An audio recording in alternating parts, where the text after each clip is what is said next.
Hey everyone, Ashton here with Absurd Exotics, and today I'm going to show you how I made this breeding enclosure for the Trichorhina tomentosa dwarf white isopod. So you'll see I added some sturdy live oak leaves at the bottom as a sort of faux drainage layer. They'll slowly decay, and then I add my soil on top.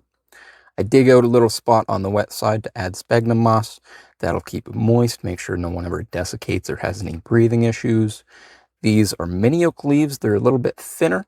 They break up easier. They're more edible, more readily available right away to the isopods. And then I add more live oak, which takes a bit longer to break down.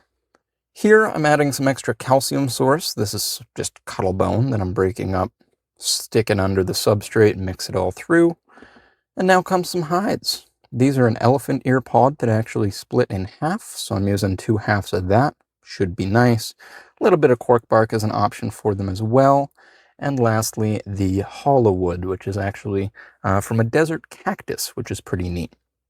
Oftentimes they like to hang out on that, and then you can just knock them off of it, and it makes it easier to collect them.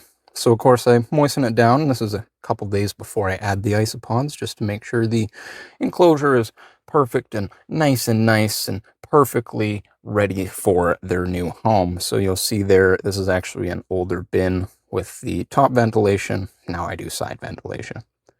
These are the isopods. These are the dwarf whites. As you'll notice, some have a little bit of orange to them. That's because they've been eating on carrots. So you can see that in their intestines. And now I'm just going to load them in there. I always knock them down and knock them out. Just make sure you don't miss any. They're very small, easy to miss. But that's about it. Thanks, guys.